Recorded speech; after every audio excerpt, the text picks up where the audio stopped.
Welcome everyone to the Mercer Marsh Benefits webinar on mental well-being. It's 2 minutes to 4 p.m. and we have a number of participants joining in. We will start the webinar on time at 4 p.m.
Once again, a very warm welcome to all the participants who have joined in.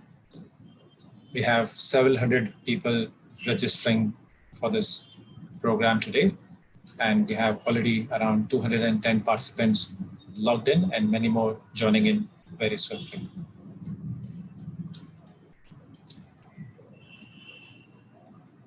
While we have many more participants joining in, a quick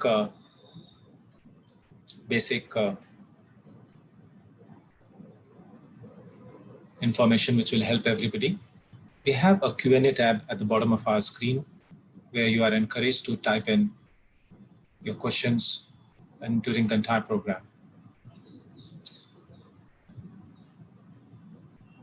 We will move to our first poll question in a few minutes, and we are still waiting for many more people to join in.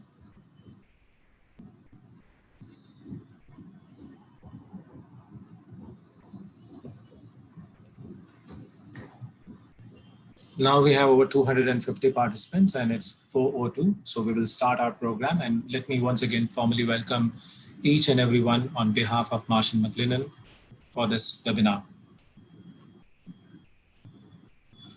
I am Sanjay Kedia, CEO and Country Head for Marsh India, and also hold responsibility as Country Corporate Officer for Marsh & McLennan in the Indian market.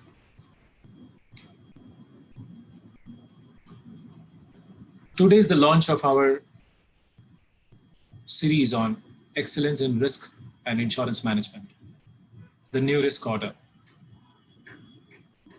Marsh & McLennan is committed to bring the very best thought leaders on the subject which matters the most in these uncertain times.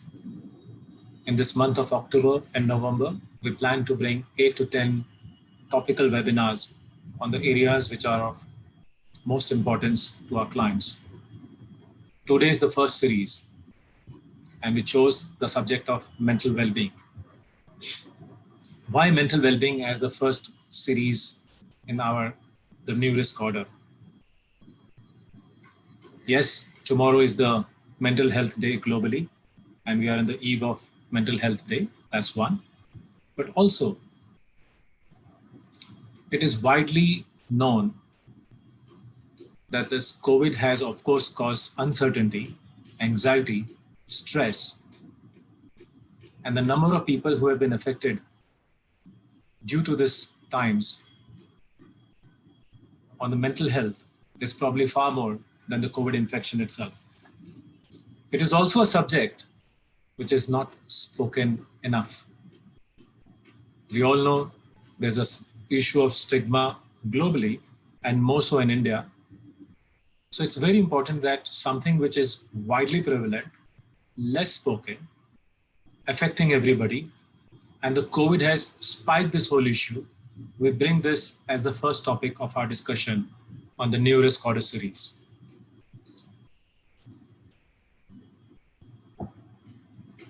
I'll take this opportunity Before I move to introducing the panel, let me ask all of you, how are you feeling today? It's a very powerful question. Let's begin with this.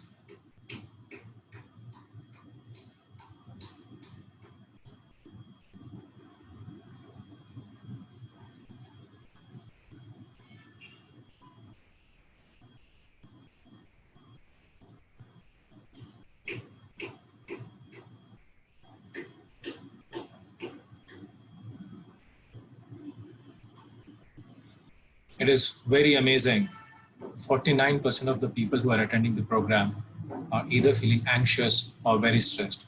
And we keep continuing our work as if life is normal.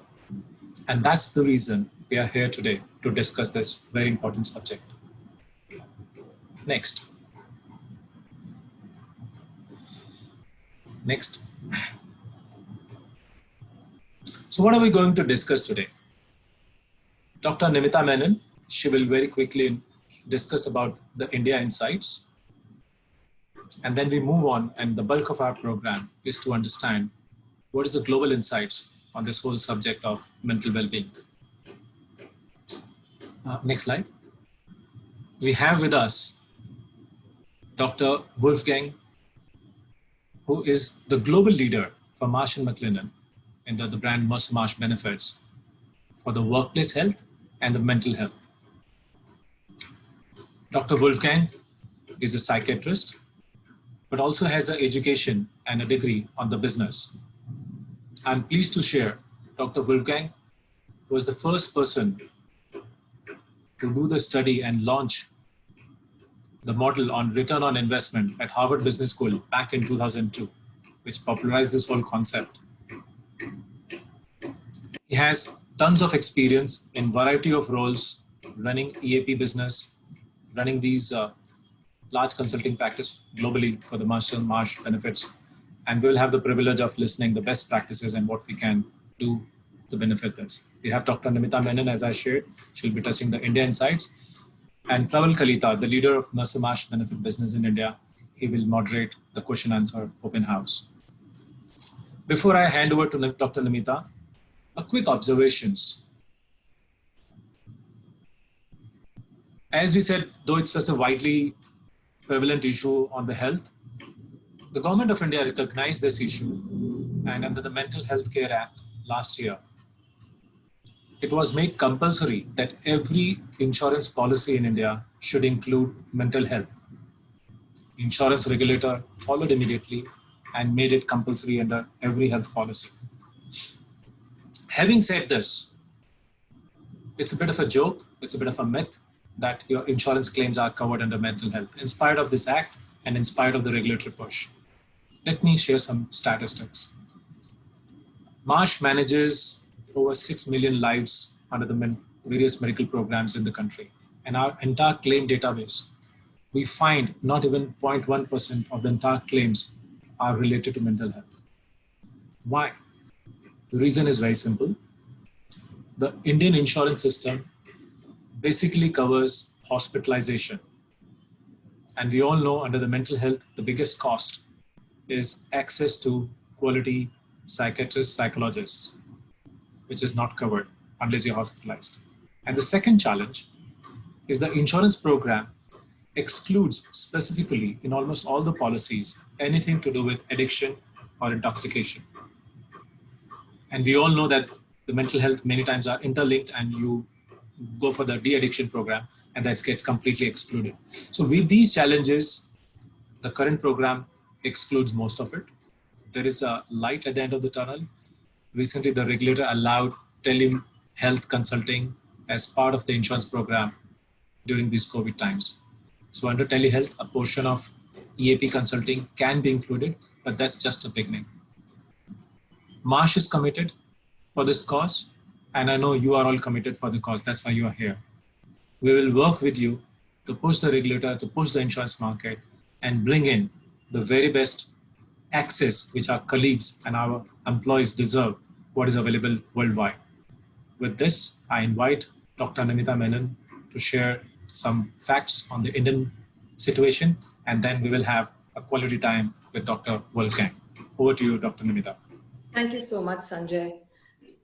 Thank you so much, everyone, for joining us on Friday evening for this session. And thank you so much, Sanjay, for setting up the context as far as mental health. And absolutely, Marsh India MMB is absolutely invested in the mental health and well-being space, as you could directly hear from Sanjay himself. So even before we move into the India insights, a quick question. Is it even relevant for us to even look into the India landscape as far as mental health and well-being? So what, in your view, is roughly the percentage of employees in corporate India who may be having issues around, say, depression or anxiety disorders or anything of that sort?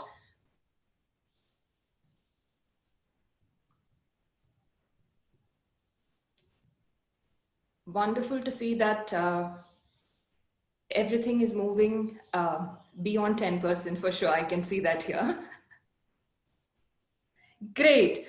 So I think we are pretty much on track as far as our understanding of the market is concerned. So if we can move quickly to the next slide. As you can see here, 38% of you have mentioned that it is between 25 and 50%. And absolutely, yes, the third point mentioned here, 42.5% of your employees in India actually suffer from depression or anxiety, which typically translates into, for every second employee, you have an issue with mental health. Sanjay did mention about the Mental Health Care Act, so I wouldn't go much into it. Yes, definitely there is a positive move in the market as far as covering mental health under your insurance portfolio, but have we matured enough, or do we still have gaps in there? That's some point which Sanjay has already mentioned. So when you talk about the gaps, the first and the foremost is that even from a health expenditure perspective, just to give you a perspective, if you look here, the numbers, yes, we spend only 0.05% of our overall healthcare budget as far as the mental health cover is concerned. So if I could put it into parallels, typically even a low income country spends around 0.5%, whereas India is sitting at 0.05%. And if we were to compare it with developed markets, it is roughly around 5% of their overall healthcare budget that they actually spend on the mental health perspective. So coming to the, we do need resources to take care of the mental health, even if we are actually going to include them in your health insurance. So the healthcare system, if you look at it from a resourcing perspective, India has only 9,000 psychiatrists. So when I say psychiatrist is the end answer for any mental health issue is going to a psychiatrist, the answer is no. So as you can see, even if you put together the overall health providers who can support us from a mental health issue perspective, be it counselors, psychologists, etc., we still are deficient as far as the resources are concerned. All of us know about it, so no second thought around the whole fact that the cultural nuances and the social stigma definitely has a huge impact on what are the solutions that we want to bring onto the table as far as supporting employees is concerned. So that's a quick snapshot from all the stakeholder perspective. Quickly moving to the next slide to see that is it actually relevant? I would say, and I'm sure that most of you would agree, that it has become more and more relevant the moment we started moving into a lockdown and a work from home perspective as well. Because while we had a bunch of things in hand already to take care of, cumulatively, we are adding on to a few other issues around mental health in the new norm that we have. So as you can already see, again, I will touch upon only the basic call outs. Within a week of our nationwide lockdown, the number is not small. We had a 20% increase in the case of mental illness in India. So that is the exponential growth that we are seeing, and COVID definitely has accelerated this particular health risk. So there has been a 35 to 40% increase in the number of cases in stress and panic attack. Counseling services, very interesting that it has increased threefold. So the numbers and the access, the requirement for access is not simple because people have started reaching out to services that can support them in their mental health journey. Quickly moving on to the next slide.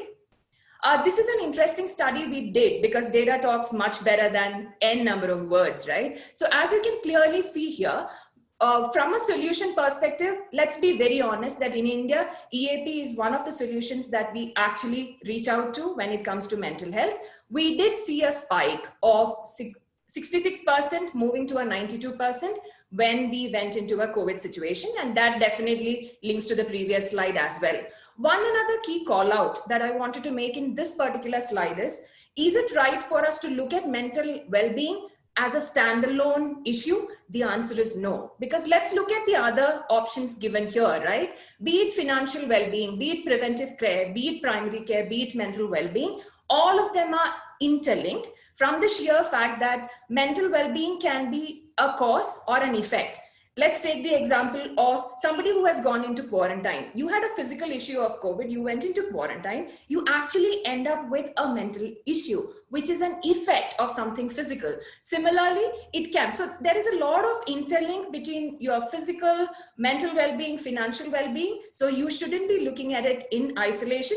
And we clearly see that the ask for each of this in a holistic way is already there. So quickly, some data points on the holistic perspective in the next slide. So as you can see here, globally, 100% increase in your telemedicine utilization. And as Sanjay mentioned, definitely a bunch of it will be towards your psychologist or a counselor session. And here, very, very interesting, NIMHANS actually reported a 60,000 plus counseling since the lockdown. That's not a small number at all. And leading health platforms actually seeing a 180% rise in online consultation. And EAP, I'm sure all of you know that it's more than 26, I would say. So there is an innate need for us to look into mental health also in a very, very holistic manner, because it encompasses all the pillars. So this is just a quick insight on how we should be looking at mental health and the India landscape. And now I hand it over to Dr. Wolfgang for the global insights as far as the mental well-being is concerned. Thank you so much, everyone. Over to you, Dr. Wolfgang. Thank you so much, Nimita, and thank you, Sanjay, for the fantastic introduction and setting me up to fail. I'm really thrilled to be here as your guest speaker today, and grateful that so many of you, hundreds of you, have joined the conversation. So thank you for listening to us and having a good discussion with us. We will leave plenty of time for Q&A at the end. I also noticed that almost half of us today seem to be stressed or anxious. So perhaps I could say, there is a famous saying that says 80% of success in life is simply showing up, and you certainly have done that today. And you have also demonstrated that you are experts, because you guessed correctly what the number of anxiety disorders and depression is in India. So a warm welcome from London. You may well ask about my accent. This person doesn't sound like a Londoner. That's because whenever I talk about mental health, I like to put on a Freudian accent, because that goes down much better in association with mental health issues. So really thrilled that you joined us today. And if I may have the next slide, please. So here we go. And before that, there is a polling question, I believe. Before that slide. Not in this. Oh, not in this one. Okay. Then let's go there, because you're giving the game away for your next polling question, the sleep deprivation. I think I'm picking up here the point that both Sanjay and Nimita made, that however stigmatized mental health may be, it is something we cannot ignore. And it is something that is inextricably linked with our various dimensions of well-being. And so what I have done in this slide here is to just simply put together a lot of research for you in a sort of Mickey Mouse type of slide that's easily digestible. And I want to show you how it is being linked. So for instance, if you were to start this journey here with financial worries, and you can see that according to this very influential study in the United Kingdom, so this is data from the UK, but I have seen it replicated in many other countries, there is a third of employees who are feeling that their financial situation negatively affects their mental health. No surprise there. What happens next is that people get stressed. And if you get stressed, you will probably have sleep deprivation. You will struggle to sort of calm yourself down and sleep your 7.5 hours or whatever is good for you. And you see here a significant number of employees suffering from sleep deprivation. What that means is the next morning you wake up with those all too familiar carbohydrate cravings. You might be familiar with those. You want to eat high caloric food when you are sleep deprived. At least I notice it as an Austrian, and I do like my cakes as well, rightly or wrongly. If you are sleep deprived, then you have those cravings. What that means is over time, you might be eating the wrong kind of diet. And to be quite flippant and fast forward, that might predispose you to one of the biggest ticking time bombs in our country, which is diabetes type 2. And diabetes type 2 is one of those chronic conditions that we identified in almost a third of employees as well. So you see how that all comes together and how we cannot divorce mental health from physical health, and why it is really a shame that mental health is not included in many of the insurance policies in India, at least not on an outpatient basis, and doesn't get the attention it deserves. Because what happens next is that we have high costs in terms of absence rates and lower productivity. And that means a loss of talent, of course, in organizations. So if we move on to the next slide, please, and drill down a little bit more into the detail of it. There's another survey. So on the previous slide, I mentioned to you Britain's Healthiest Workplace, which looks at all kinds of conditions that employees have in the workplace. This survey, Business in the Community Mental Health at Work report, is one that specifically drills down on mental health experience in the United Kingdom. And for those of you who haven't come across BITC, that's headed up by Prince Charles in the UK, and I happen to sit on their Wellbeing Leadership Board. So it's quite an interesting data set that we generate year after year together with the pollster organization YouGov. And the last full report from 2019 told us that as many as 62% of employees were saying during the course of their career, they had mental health issues that were either fully or partly due to work. Super significant number. And by the way, I have the data for 2020, which we will be publishing this week as well. That number hasn't changed. The other number, of course, of people saying they had those mental health issues just over the last 12 months has gone up from 39 to 41% in the latest data cut. So you might say, oh, I would have expected it to go up even further because we have the pandemic. Well, the data is about the last 12 months. So that's one of the reasons why it hasn't shot up yet. The other reason is, and you will think about that as well, that the peak of the mental health impact of COVID has not been reached yet. All expert commentators assume that we will get many more mental health cases as the crisis unfolds, particularly also in view of post-traumatic stress disorder.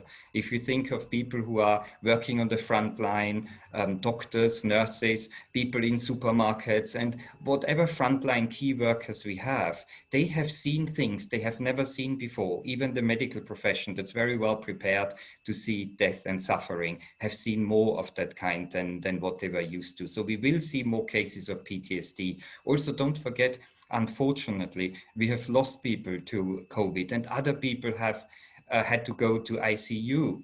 And when you are in intensive care, the chances of suffering from PTSD afterwards, according to good studies, is up to 30% actually, because it's a near-death experience. Obviously, it would shock us into first an acute stress disorder and then into a post-traumatic stress disorder. So it will probably not surprise you that even before COVID, as we say, mental health is a significant issue, there have been 30% of employees who had a formal diagnosis, because it's quite easy to dismiss the 62% and say, well, that's just self-reported, but the formal diagnosis is quite significant. So I'm on record years ago of saying, look, if we had an infectious epidemic, and that was before COVID struck, we would call this an epidemic if you suddenly have so many people suffering from a certain condition. So we are actually justified in calling the mental health experience that we are seeing an epidemic, if you like.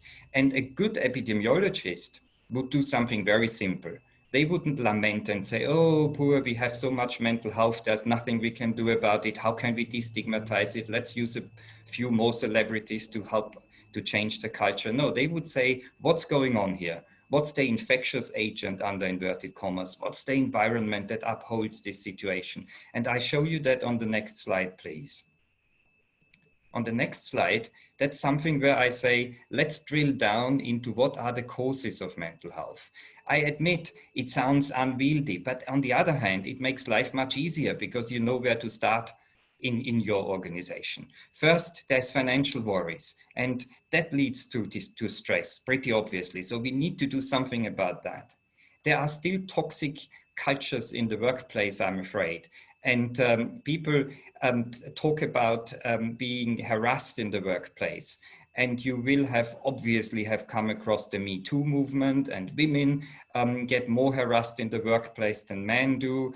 And also poor management is unfortunately still an issue as well, as you can see here, and stress that we are imposed on minority communities.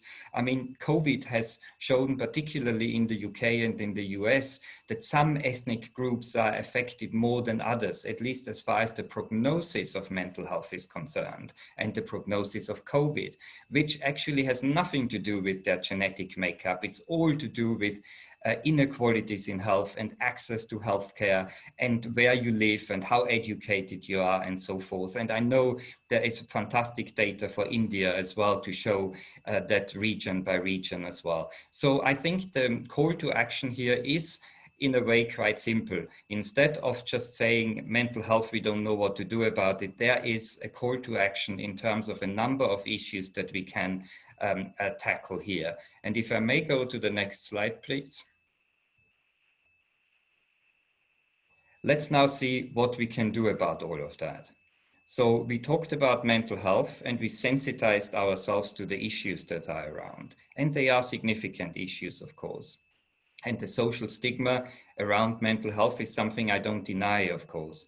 And us as a medical profession, I'm sure Dr. Nimita will agree, have actually contributed to that stigma. Just look at how doctors sometimes talk about mental health. They say, oh, he has got a broken leg, but they may just say she is depressed. That's a different way of talking about things, as if it suddenly became part of your character that you can't get rid of.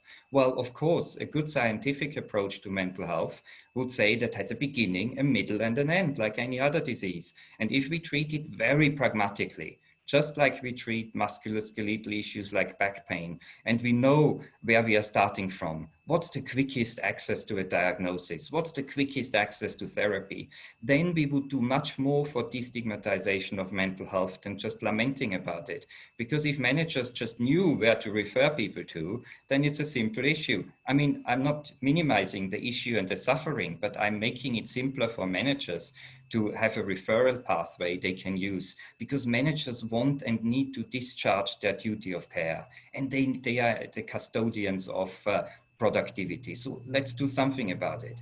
Now, people say often, what gets measured gets done. So let's start measuring it, and looking forward to the discussion. Happy, of course, to be contradicted, because there's a small minority of clients who say to me, organizations, I don't even need to measure anything because I know for sure that I need to improve the health of my employees, and my whole board knows it. I don't need a business case. But the vast majority of organizations need a business case. And they also want to track what's going on when they are setting interventions. So we have used for the last few years this dashboard, which we call a Health and Wellbeing dashboard, because you have more data than you think you have. And a lot of our clients have a private medical plan, an insurance plan. That plan gives you data in terms of claims and your claims ratios. A lot of organizations also have data on long-term disability or group income protection, as we call it in the UK. So there's another data set. Then you have data, of course, on demographics of your employees. Most of you capture sickness absence, and you have data from occupational health and employee assistance programs.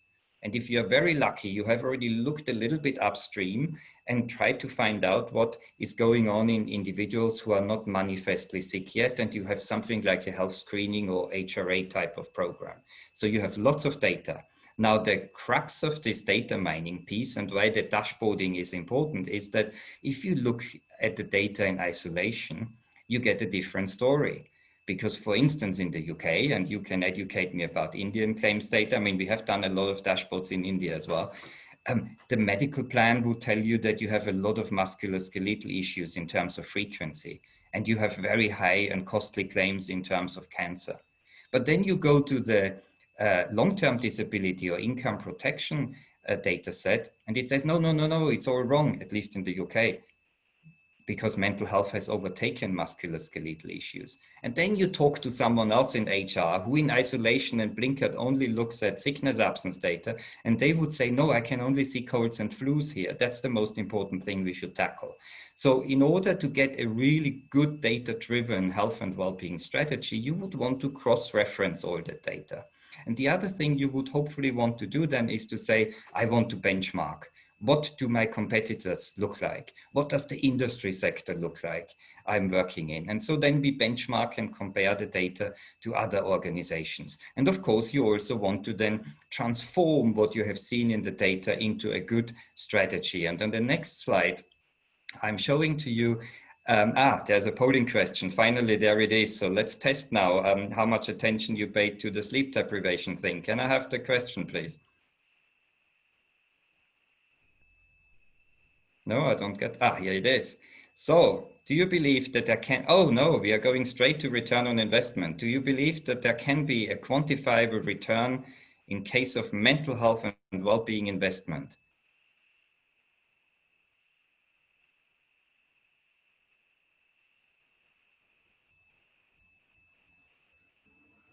Excellent.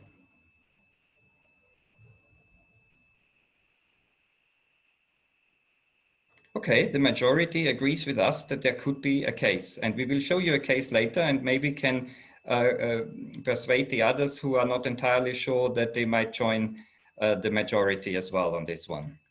So this is the slide I wanted to show you as an outcome very often of a dashboarding exercise, because it shows you that you have people who are currently well, and you have people who are at risk, people who are manifestly sick, and those who are registered disabled. That's a stratification of your employee population against health criteria. And the interesting scenario is, in terms of outcomes, that usually organizations pay a lot of money for a minority of their employees, namely the ones who are manifestly sick or are long-term disabled, and invest almost nothing into prevention. The first time I did this exercise in an organization of 70,000 employees, I found that they spent 83 million pounds on reactive healthcare, which in their case only reached 5% of their staff, because only 5% ever came forward as a claimant or as an absence statistic. But then on the left-hand side of the wellness barrier, we noticed that they only invested £1.5 million into proactive healthcare for 95% of their staff. So when I was asked to socialize the findings with all key stakeholders, and I was in front of the CFO, who allegedly was a sworn enemy to the fluffy interventions of HR and healthcare, he said, it's a no-brainer. I can see exactly where you are going with that, because people who are currently seemingly well, but at risk, would move into the medium risk and high risk category and ultimately be our claimants of tomorrow. And at the same time, we realized that we need to stratify employee populations in more ways than just that one, because I argue that health and well-being is the new frontier in the diversity and inclusion discourse as well, because, you know, men and women use healthcare services very differently. Women tend to be smarter than we men and access healthcare earlier in the course of a disease than men do. Also, younger and older employees are suffering differently. If you think about young employees during the COVID crisis, we have extreme rates of anxiety disorders, more than in older employees. Again, you also see women being exposed, unfortunately, to domestic violence during the lockdown, which surprised me, because I thought this is the first crisis where men and women equally have to withdraw from the place of work and work from home, and that speaks to equality. But unfortunately, in some circles, the opposite happened, and women were pushed back into a sort of 1950s type of role, who had to shoulder more of the burden of childcare and education and so on. Now, There's other diversity and inclusion issues in healthcare, like you know, in various countries, Black employees have a different health experience to white employees and so forth. And we saw that in COVID yet again. And as I said before, it's a lot to do with inequalities in health and access to healthcare. So there's a number of issues that are linked with diversity and inclusion and health. So I probably should move on at that stage and see what slide you are surprising me with now, or whether it's another poll. Can we have the next slide, please? Case studies. I'm sure you want to hear about case studies. Let's leave that slide on as a background, because before I go to that slide, I want to give you a case study for which we deliver. No, it says yes, great. A case study that links back to the dashboard. One of my global clients, a global bank, just won the award for Best Global Wellbeing Strategy. That client followed the dashboard exercise that we just mentioned to you. And we did the dashboard exercise in India, in the Philippines, in Hong Kong, in Canada, and in the United Kingdom, because that were the biggest countries for them. And we worked then bottom up from their data sets, what their health strategy should look like. So you see different issues, you know, you see issues like mental health dominating in the UK, or musculoskeletal issues dominating the data in Hong Kong, infectious diseases in the Philippines. In India, you see a bit of all of it, but you also see an issue with maternity care often with a lot of my clients in terms of claims. So that's an interesting aspect also. And then what they did next was they then followed our advice to implement so-called pathways. And one of those pathways is a mental health pathway, which I want to show on the next slide, please. And that's the implementation, because once you have your data, you will say, so what? What do I do next? Well, you can have a cancer pathway, a musculoskeletal pathway, a cardio pathway, depending on what the top disease categories are. In mental health scenarios, it's a very simplistic way of looking at it is here that you may consider having a simple digital access point for everyone, because it is very cost effective, it doesn't cost much, and also it empowers people to help themselves before they go to a health professional. You could also consider resilience training, general training for your employees, how to become better equipped to deal with stress. On the next level, where issues become a bit more serious, you may want to have an employee assistance program, hugely popular during the COVID crisis, because you can phone 24/7 and you get through to a professional, somebody who can help you with counseling, simple counseling, but also potentially with other issues, financial worries, etc. And some clients even have on-site counseling as well, the best of both worlds, because many people prefer to use EAPs remotely. Others like the convenience of walking into the consulting rooms on site.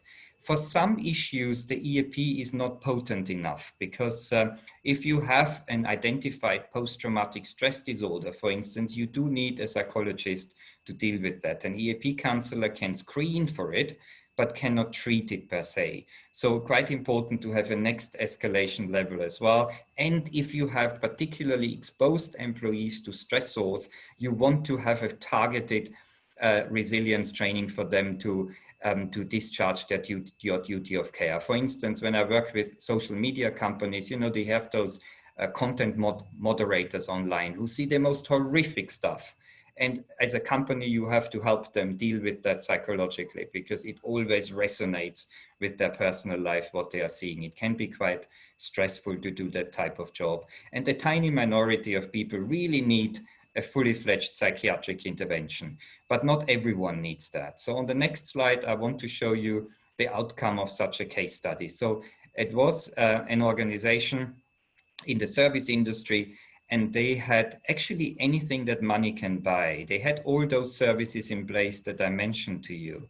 But what they didn't have was a really intelligent connection of all those services. So you had my doctor colleagues on site who were saying, oh, I don't know what an EAP is. They are not as qualified as we are. And they sent everything to a psychiatrist, which of course was very expensive, because they had psychiatric claims covered in their insurance policy. And it wasn't necessary, because many issues are just stress at work or low-level depression that an EAP counselor can deal with phenomenally well. But this organization just needed us to put a system in place that we call a pathway, have a bit of a shuttle mission between all their suppliers and make sure that they refer to each other in a clinically meaningful way and that they know about the SLAs and so forth. And you see the outcome was phenomenal. 9% reduction in claims, 16% reduction in cost of claims, but even more importantly, 60% improvement in therapy outcomes. That means that someone who was depressed really recovered from it, and 41% reduction in absence, so associated with mental health. So very, very significant. If we move on to the next slide, please. Now, this one is really important because during COVID, honestly, we were inundated with requests for manager training. Almost overnight, people had to sort of work from home. Managers struggled a little bit with managing people who are not in the office with them. New ways of working had to be developed. Managers needed to enhance their empathy skills a bit in order to spot the early warning signs of troubled employees. You need empathy for that. I'm not saying you need to be a counselor, just the opposite. Managers are managers, they just need to discharge their duty of care. But empathy as a concept is not as soft as it sounds. I was on a platform once with the late Stephen Covey, the guy who wrote the 7 Habits of Highly Effective People. You may know him as sort of American guru in business studies. And we had about 500 company directors in front of us. And Stephen was asking the audience, how many of you think that your colleagues reach their full potential? And only about a dozen of hands went up. But Stephen's follow-up question was, but how many of you had more than 2 days training in advanced empathy skills? So I thought, that's interesting. It's not me, the psychiatrist, asking that question, but the business guru is asking that question. So there is a huge amount of relevance to it. And honestly, when I do training for the salespeople, empathy is key. You can't even sell anything if you have no empathy and you don't meet people where they are, let alone manage anyone if you don't know anything about them. So what you need to learn in such a line manager training is basically, how do I quickly acquire the basic empathy skills to spot the early warning signs, and how do I refer them on? And I can only refer them on if I know what your company offers. If I don't know what's on offer, I cannot do it well. Who knows how to facilitate a management referral to the EAP? Who knows how to fill in the forms for the occupational health team? So this is really important. But poor managers, of course, are in a sandwich position and they get yet burdened with another obligation. So I always give them lessons learned from positive psychology and resilience training so that they feel the organization helps them as well and cares about them, because there's so many things we can do smarter in our lives to reach our goals. On that happy note, if we can move on, please. Next slide. Yeah. This is another client, this time in the engineering space. Very quickly, again, a client that has a significant number of employees in India, but is otherwise a global company headquartered in Europe. And they had an uncoordinated health and well-being strategy. Their insurance costs went through the roof, and they just wanted to improve a number of things like injuries, accidents, and retention rates, etc. So we worked with them to restructure their insurance policies and gave them a global benefits management system, etc. So they calculated for themselves that they saved 2.5 million euros through that type of intervention. So that's quite significant for that organization. But they also said that while we are implementing health and well-being programs, their engagement level went up significantly and their industrial injuries went down. So again, you may well say, if you are very sort of accomplished scientist, there are other variables, extraneous variables, but they were clear that nothing else has changed of significance. So that is really the return on investment they have achieved. Needless to say, there's many more variables we can discuss in the Q&A that you can measure. You can measure productivity, absence, presenteeism, litigation costs, compliance costs, and you can measure, as our colleagues here did, engagement. So a wonderful example of an engineering firm. And by the way, they didn't spend as much money as the previous company. They did a lot of very simple things. On some of their factory sites in India, they were fabulous because we just wrote a central booklet of well-being in terms of, nutrition, exercise, and stuff like that. And they just ran with it. They loved the booklet and made it super relevant to the Indian marketplace. And so that all of us in other countries actually said, oh, we really want to learn what you have just done here with that booklet and export that to other countries. So a lot of what they did was just introduce well-being corners on their sites and so on. So not everything has to be super expensive. Next slide. Well, that's wonderful. I didn't use more than the time that was allocated to me. So I probably can make a couple of comments so that we have more than 10 minutes then left for Q&A. And that is just to say, let's come back to mental health again. Mental health is as important as physical health. And Dr. Nimita pointed that out to us, that there is a link. Human beings should not be having to go to hospitals for bodies without brains and other bodies for brains without bodies. We are always a biopsychosocial entity. So that are the dimensions of well-being, and we are indivisible in that sense. But also, those of you who work in health and safety would say, I know exactly what health and safety is all about. I do not go to work in order to get injured. That's the purpose of it.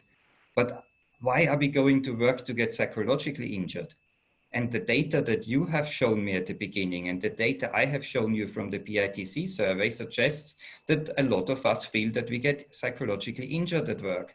And then you may say, okay, the psychiatrist would say that, but even ISO has picked up on it now. You know the ISO standards commissions, right? They are currently working on a paper which is out for consultation and will be published next year on a standard for psychological health and safety in the workplace. And the fascinating aspect of that is that it will finally achieve parity between physical health and safety at work and mental health safety at work. So that's really probably what I should stop on. Thank you. Thank you so much, Dr. Wolfgang. That was a very insightful discussion out there. And more importantly, many times we in India are so used to looking at EAP as one of the most go-to solution when it comes to mental health care. But today, what we saw and what we heard from you, there are much more to do beyond EAP. And your case studies, I think brought it live in terms of how globally companies have actually used different pathways, mental pathways, or even managers training, or even the holistic approach of well-being, physical, well-being, mental well-being, all being integrated as the right way ahead to tackle this global phenomenon out there. And very insightful, views from you. And thank you so much for, joining us today evening. What we'll do is quickly take up some of the questions that we have in the Q&A tab, and then we'll open up the, lines for more questions from our clients here. So we have a question from Abhinav. He's asking us, are there some broad metrics on top mental health issues which cause biggest impact to employees? Anything related to absenteeism or talent exits or anything else, Dr. Wolfgang? What do you think are the top metrics, that impact the productivity of employees? Yeah, I think it's the metrics that the person who asked the question was alluding to and that you added to it. So it is where you capture absence. You have, of course, good absence data. Occupational health would give you information, and the restricted access to health in private medical insurance in terms of psychiatric claims makes it less relevant in India, but nevertheless, you will have some inkling from there as well, and particularly from your long-term disability data, because that's where when people really own up to their mental health issues. And of course, the EAP, because the EAP is quite widespread, I think, and it would break it down for you what the issues are. And that's more than enough, I think. I mean, yesterday I was doing a big conference in London, and somebody said, do we really need to do our own research? Because some speaker told them that they cannot borrow research from academics. They have to do everything themselves. That's not necessary. You can just assess your own data simply and then look what your implementation has what difference it has made. When you then say, I base my implementation on the data insights I have, then it's a good idea to identify how you are going to measure the outcomes before you implement your mental health pathway. Because as all researchers would tell you, grafting onto an existing outcome, some sort of measurement doesn't work very well. So if you want to see that absence is going down, if you want to see that employee engagement is going up or so, then stipulate that from the outset before you start implementing services. But, you know, if we have a chance ever to chat to each other, we can listen more carefully to what data you have and what data you don't have, because various organizations have various different data sets. I mean, I do all those dashboards actually with our fantastic data team in Mumbai. So if anyone wants to chat to them, they would be also happy to talk to you. Thank you so much, Dr. Wolfgang. That was good. We have one question from Pranav Bhattacharya. His question is, why is it so tough to inculcate mental health leaves in the Indian culture, be it the school or professional life? The taboo that the topic makes a sick leave much more normalized, acceptable than a mental health day off. I think that's a very insightful question. You already spoke on it a bit, but then would you like to elaborate this further in terms of, do you see any trend of organizations having mental health leave separately, you know, categorized, or anything else that you'd like to contribute here? Nimita, is that probably for you to talk about the Indian context? Maybe more of the global insights, because in India, we know that it's only sick leave. You know, we don't have anything beyond sick leave. Do you think, you know, that there is any other way that organizations are recognizing the fact that a sick leave doesn't mean necessarily a physical sick leave, but also a mental sick leave? Yeah, so I'm not sure I fully grasped the question. So it's about mental sick leave, right? To identify it as such. Mental health day off, you know, I want to be more mindful today, and therefore I'm taking like off. A duvet day, so that you give it in advance as a work-life balance day or something like that, right? Yes. Yeah, that's that many organizations have tried that. That is a way of helping employees to sort of get better mental health. But, you know, even more important than that is that line managers manage in a different way, because the odd day off for those issues proactively is not as successful as it is if a line manager really discharges their duty of care, and if they really have empathy to take people where they are. So if you take the COVID crisis, for instance, there were a lot of different working styles came through. I was running workshops and I heard some managers expect you to reply to an email in the middle of the night. That has to stop. But other people want to reply in the middle of the night because they do childcare during the day. So you need to get to know your people individually in order to help them. So managers have a bigger impact than some of those short-term measures that we can, of course, introduce as well. Good. Thanks for that input. That's helpful. We have one question from Padmanabhan Subramanian.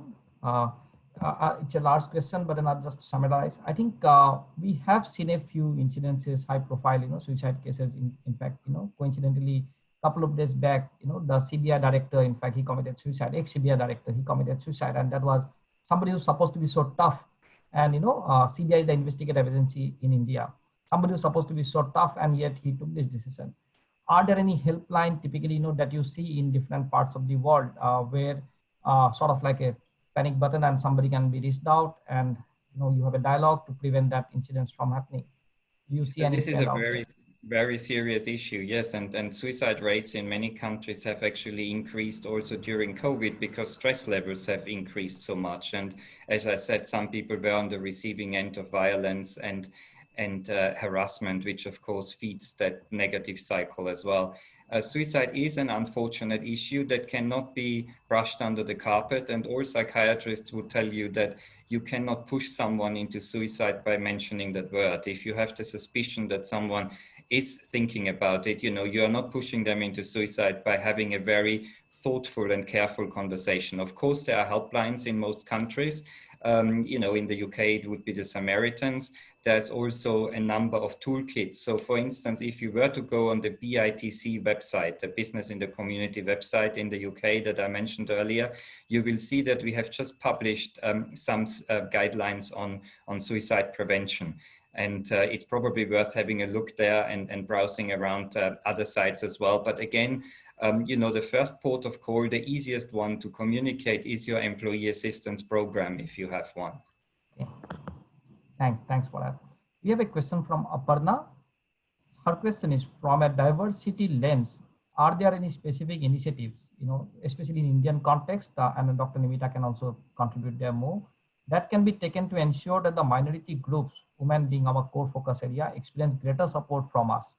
I think her organization Pulse survey indicate that there is a significant dip in this cohort. You know, we already have a well-connected EAP, flexibility at work, and unlimited sick leave for our employees. Still, you know, is there anything specific that can be done? Maybe you can talk a bit about what has been done specifically for women working women in UK or other countries, and then maybe Nimita can add a few lines about India.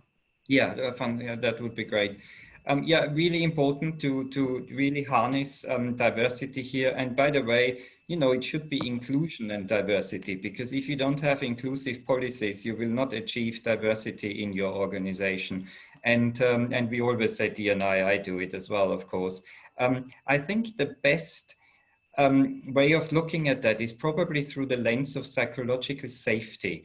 That's a marvelous concept that comes out of Harvard Business School and was developed by Professor Amy Edmondson, who says, you know, if you are able to bring your whole self to work, and for the first time someone defined what that fluffy definition actually means, if you are able to invest yourself and you are appreciated for your otherness, your type of thinking, the ideas you have to improve work, etc., and you are not afraid of being ridiculed for it or pushed back, you actually will be in a thriving team. And there's a famous piece of research done by Google.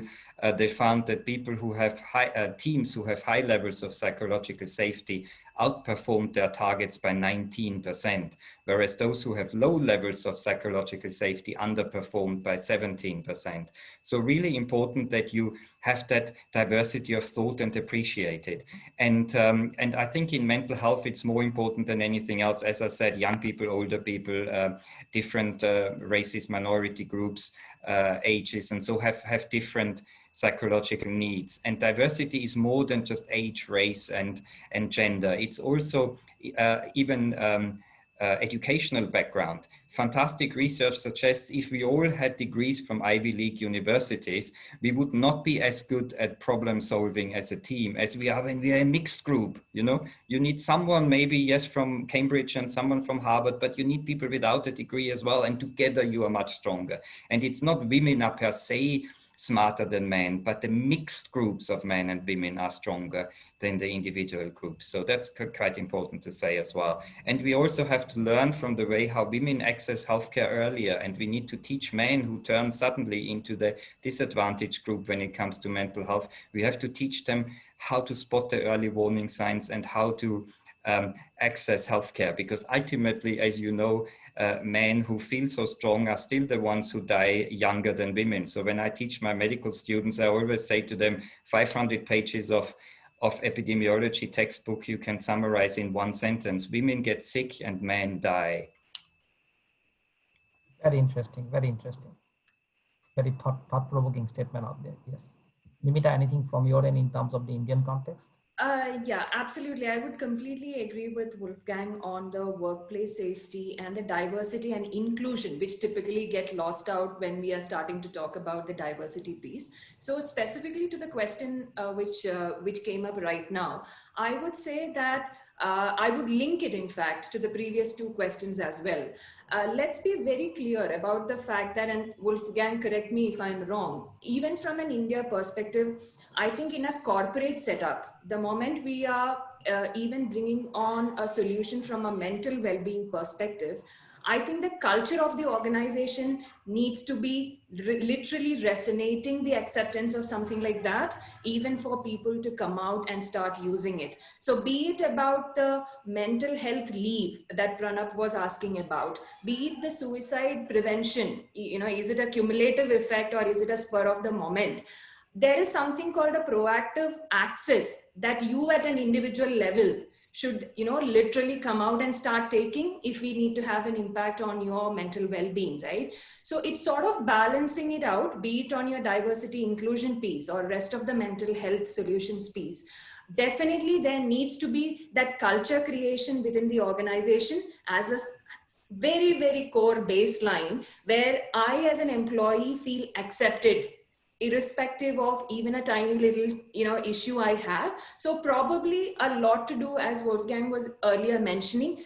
There is a lot of planning and strategization that we need to do as a precursor even before we bring in any solutions on the mental well-being piece, be it even on a simple EAP to a diversity to inclusion, which is a very broad and a vast topic. Wolfgang, any additional points or something which may not be in line with what we really need to look? No, fully agree with you. You're always right, Dr. Nimita. Thank you so much. We have a very interesting question from Sandhya out there, Sandhya Sivaswamy. Culturally, some of them do not want to speak about what they go through. As employers, one issue we face is the stage of identification and awareness. Any tips around this would be of great help, especially any tips to people leaders on any signs or symptoms of identifying if a person needs help. Is there a altered behavioral pattern, etc.? How do I really identify? How do I know that somebody needs that attention? So is there any secret sauce out there? Yeah, that's at the heart of the line manager training we do, because there we teach people how to look at behavioral signs, because it's, if anything that changes in behavior is important. If somebody has always been introverted or grumpy and remains introverted and grumpy, that means nothing. But if they suddenly act out of character, so somebody who was the life and soul of the party is suddenly changing their mood, and you can see that their performance is suffering. So someone who always met the deadlines and was highly productive cannot handle it anymore, cannot concentrate. Then you see their emotions. You can even see on Zoom if their face looks depressed and they look sad. You have to differentiate then, of course, between medical issues and harassment issues or bullying. So that's why I call it looking at the warning signs of troubled employees, and I don't call it stressed employees anymore, because that unnecessarily medicalizes everything. And then you see, their emotions, their social activities, whether they are joining in or not joining in. So there's a very long list of indicators that you would use face-to-face, and a lot of them you can use over Zoom or over telephone calls as well. So there's at least sort of 30 items, but they're quite common sense, and they all have to do with behavior, psychology, emotions, and social interaction. Thank you so much, Dr. Wolfgang. That was interesting. By the way, there is a few of those, sorry to interrupt you, there's a few of those are listed in that article that just was published today on Brink that I sent you. So when we forward that to our friends who are online now, maybe that helps a little bit. We will. I think we will, as a follow through of this discussion today, we'll share that article with all our clients. And in fact, also taking the opportunity here to highlight to all our clients who have joined here today, and otherwise also, that in terms of managers training or any other support on mental well-being, Dr. Wolfgang and his entire team along with Dr. Nimita are available, and we can do more of customized solutions for corporates out there, and you can engage with us separately for some of the solutions out there. Yeah, that would be interesting. I think we have many questions on the Q&A tab, but then quickly taking an opportunity to also open the line. And if anybody has any question, please feel free to raise your hand, and my colleague Niladri would open your line to speak.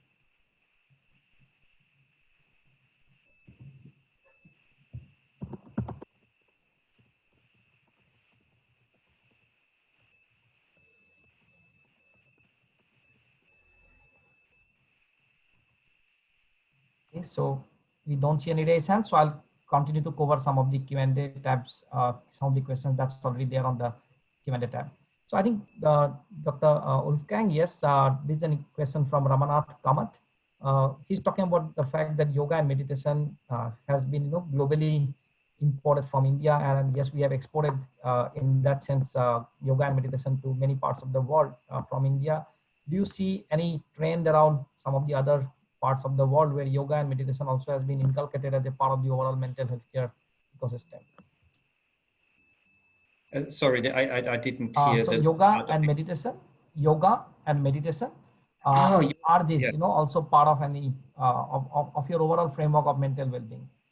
Yes, they are, and they are very, very helpful, and particularly if they are anchored in a culture like yours, where we have learned it from in the West, then it's more easily understood and acceptable for people. So when I do workshops like line manager training, I often give people a 3-minute mindfulness session as well, because there is an awful lot of good research that suggests if you practice meditation, mindfulness on a regular basis, you can even see in the brain scans which regions of your brain have increased. And you know, another thing is those meditation things, but you know that better than I do, so you have to teach me. They are not just there to relax you and deal with stress, they also help with concentration, because what you do is that you always bring your attention back to the breath, for instance, if you do mindfulness. That's the same that you have to do at work when you are distracted. And there is a wonderful book has been written by one of the first engineers of Google, a Singaporean guy,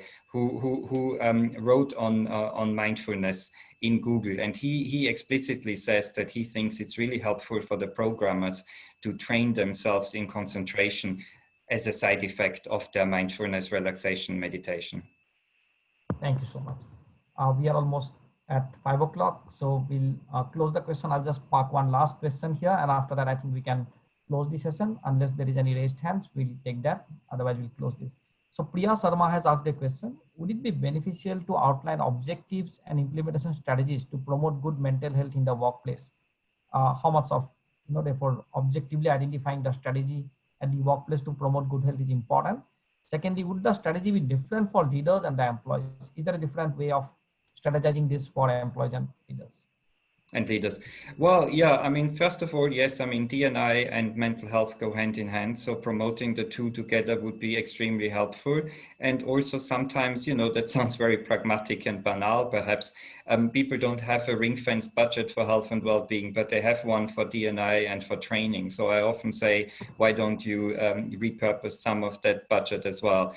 In terms of leaders and employees, I mean, ideally, you would want to have a fairly equitable organization. And that's why employee assistance programs, for instance, want to be used in the same way by leaders and staff. But very often, yes, we do deliver separate workshops for leaders and employees, because particularly for managers, you know, there are some issues that employees are not interested in, like how do you discharge your duty of care, or how can you get sued for not doing the right thing as an organization. It's probably not as popular in India as it is in the US to sue organizations for doing the wrong thing. But these are all aspects that are HR aspects and leader aspects that we probably share in the manager workshop, whereas in the employee workshop, we do the other 80% of manager and leader training, which is, you know, how can I become more resilient? How can I look after my health? What can I do to improve my outcomes? Because, you know, it is not unethical to help employees to become more successful in their lives at home and at work, and therefore be promoted and be happier. What's wrong with that? And if the company makes more money because people are more productive, that's fine too. So probably, you know, because I mentioned Freud at the top of the session, I could mention Freud again here. Freud said the goal of therapy, and so the goal in life, the simplest happiness equation, is to be able to work and able to love. So we need to always give people the flexibility to be successful at work, but also successful in their personal life. And then we have everything. Thank you so much. I see a raised hand from Padmanabhan Subramaniam. Niladi, would you like to open his line?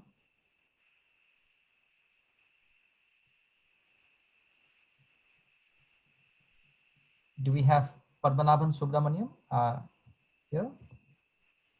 Yeah, I think. Hello. Padmanabhan. Yeah, hi. So clear? Please. Yeah, thank you. Thank you. This question is to Wolfgang. Yes. Today's pandemic situation, people are working from home.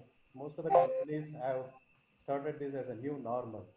Now, I feel that working from home is increasing the stress. In India, basically, people start the work at right time, and there's no end seen.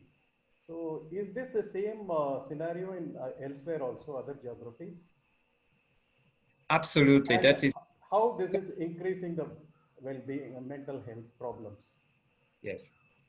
I think you are mentioning the most important question of our times, really, because people are trying to adapt to this so-called new normal. And you are right, it's the biggest problem is to have good boundaries at home, because we are not used to that type of working. We are not used to bringing our work home in that sort of way. And I always say to people, I know it is difficult, but it took you decades to develop the way how you work in the office, how you then commute back home and switch off if you can, and then focus on something else. Give yourself a bit more time to do it correctly at home. But the best way of doing it from a psychological point of view, of course, is to create healthy habits. Because if you have to think about it, you are not succeeding. Like the best example is, you want to lose weight, people do it over and over again and don't succeed. Or if you have your gym session every Thursday evening, then it becomes a habit. There's just no two ways about it. You don't come home from work, you are tired and you say, shall I go to the gym, shall I not? And then you don't succeed. So with the boundaries at home as well, you may want to have good boundaries, like having meals with your family, where you switch off your phone, where you switch off your computer. You have other ways of doing it, where you remind yourself to get up from your desk 3 times a day and do exercise. You might set your alarm clock, you might arrange your diary until it becomes a habit. Because as long as you think about it, it's hard work. When you forget about it and you automatically do it, like you put on your running shoes every morning because it's a habit, then it becomes very easy. Having said that, there are so many more things to say. Some people, of course, love working from home because they often are introverts and they have been annoyed by board meetings and other meetings that they found uncomfortable. They always preferred reading a book and being in charge of their own life rather than be in meetings. They thrive during these lockdown conditions sometimes, whereas extroverts suffer particularly because they need other people to bounce their ideas off, and so on and so forth. They need to be encouraged, and I'm sure they do that anyway, to have Zoom meetings, have virtual drinks after work and similar things. So really, really important. And, there's many tricks that psychology have taught us, but the most important trick, I think, is Google on habit formation, because I can't unfortunately elaborate on it now, but if you create healthy habits, then it's okay. And give yourself a bit of time, because we are all struggling, me included. I'm so pleased I don't have to fly 10 hours to give a speech somewhere. And so I'm not doing just 1 speech per day, but 3 or 5 even during this COVID crisis, and that means that, you start at 7 a.m. and you finish at 8 or 9 often. So, and when the lockdown started, I went for my runs at 5 a.m. I mean, crazy stuff. But I'm learning a little bit more to rein myself in. And you need to be patient with yourself. And just like you do in mindfulness meditation, you have to bring caringly and lovingly the attention back to what is important. Thank you so much. Thank you so much. And thanks you so much, Padmanabhan, for joining us here and asking this relevant question here. Going back to your ROI, path-breaking ROI studies that you did, I think there is a relevant question from Avinav Jain out there. To convince an organization to push wellness program for prevention rather than cure is a tough ask. Would you have any metrics which assist us in showing that preventing X now will help in reducing Y cost in the future? Yes, I mean, it's difficult to do it retrospectively and assume that you would have had this type of exposure had you not introduced that study. But the best studies normally suggest that a good wellness program, conservatively estimated, returns about $4 for every dollar spent. And if you want to have the long answer to that, there's a lovely book of my good friend from Michigan University, D. Eddington, Professor D. Eddington, who wrote a book called Zero Trends.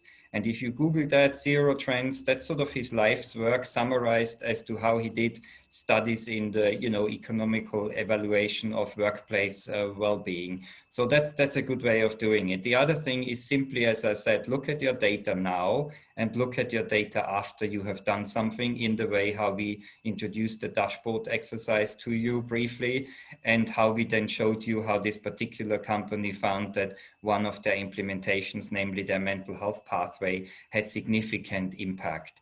And one other study I would mention briefly briefly is Dame Carol Black is a significant figure in the UK research. She's a professor at Cambridge as well. And she wrote a few years ago, and it was updated recently, an interesting investigation into the impact of mental health in the workplace. And she found that the absence due to mental health issues in the workplace, and that's already data from years ago, costs UK PLC £8.4 billion, whereas the presenteeism costs us even more, namely £15.1 billion. So let's not forget that the sort of less visible stuff that we call presenteeism is even more significantly contributing to loss. And last but not least, if you look at my slide, I think I had it on. No, I didn't, I think this time, on Britain's Healthiest Workplace. Again, a study that is being computed by Cambridge University for us. We found that it is as much as 13% of productivity that gets lost because of health issues. That's not just mental health, that's all health issues and risk factors together. So these studies can help you as well, because you can just Google this Britain's Healthiest Workplace findings, and then you can make a business case and say, look, it's very likely that I have similar data as that other financial services company or the whole manufacturing industry. So probably email Praval as well, who is the leader of the health team in India. And if you say you're interested in particular industry data, maybe we have the data from Britain's Healthiest Workplace for you, for your sector. Absolutely. Thank you so much, Wolfgang, out there. Thank you, everyone. In fact, today is a Friday afternoon out here, Friday evening. By the time we complete this session, it's a Friday evening. So I'd not like to hold you all further here. We have already overshot the program by 15 minutes, but that was so much worth it. So I'd like to once again thank you, Dr. Wolfgang, and all the wonderful participants here for making this a very interactive session. Thank you so much, Dr. Nimita, and thank you, Sanjay, for joining us today. We will follow this with more email campaigns around some of the relevant topics here. And we'd like to be in touch, and maybe we'll see Dr. Wolfgang very soon out here again. Thank you so much, everyone. Thank you so much. Thank you so much. Thank you. Thank you all. Thank you. Bye-bye.